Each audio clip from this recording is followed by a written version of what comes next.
All right, here it is, folks. Send your kids to our indoctrination camps and don't ask any questions.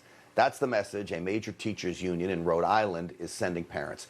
After a concerned mom made national attention for initiating hundreds of public records requests, seeking information about whether her daughter's curriculum includes critical race theory.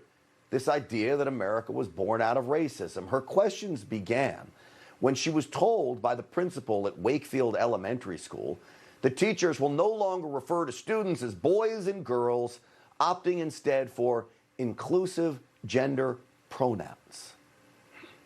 Well, in May, the school committee held a public meeting to discuss, quote, filing litigation against Nicole Solas to challenge the filing over 160 APRA requests. Those are requests to access public records. This meeting was meant to publicly humiliate me, and it didn't work. Why is the school committee so obsessed with treating students based on their skin color? We need answers to that, not lawsuits against parents. Amen to that. Where do they get off? She's absolutely right. But nonetheless, last week, the National Education Association of Rhode Island filed 2 lawsuits against this mother. One, temporary restraining order, and one to block the school district from fulfilling her information requests, citing, quote, teacher privacy. Give me a break. This mother simply requested transparency. Legal action against her to prevent that should concern every single parent out there. Thank God there are strong parents willing to stand up to this nonsense. That mother, Nicole Solas, joins me now. Nicole, welcome to the program. Hi. Nicole, you nervous about all this? I mean, facing litigation, it's going to cost you money, headache, stress.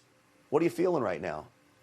I can't say I'm surprised that the union did this, and I would be way more stressed out than than normal. But I have the Goldwater Institute is representing me, and I'm really lucky to have their pro bono representation. So, this would be much scarier if I were faced with thousands and thousands of dollars of litigation fees to defend myself.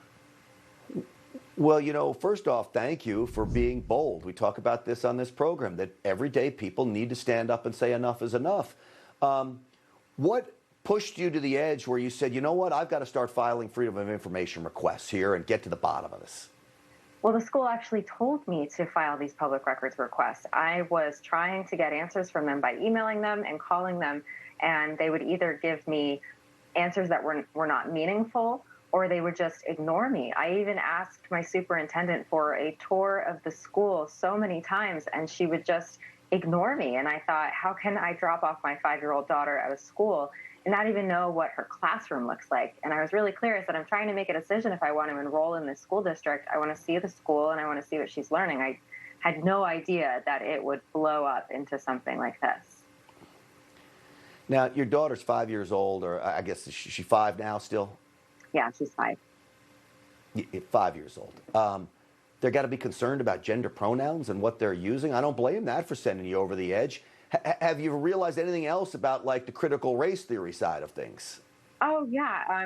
The principal told me that they asked students in kindergarten what could have been done differently on Thanksgiving. And that was in response to me saying, do you teach anything with critical race theory or anti-racism, which is the same code word?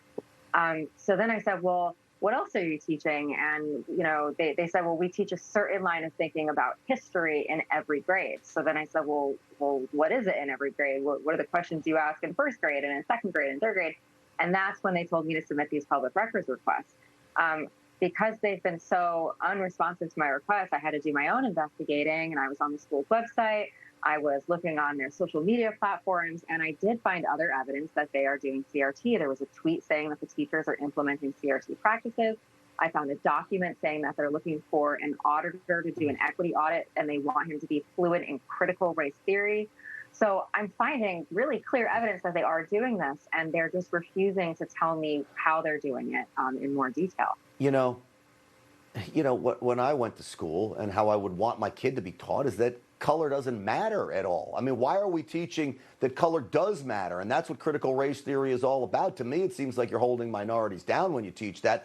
Nicole, lastly, because we're running out of time, do you pull your kid out? Not everybody has the ability to send their kid to a private school. What are you doing here with your child?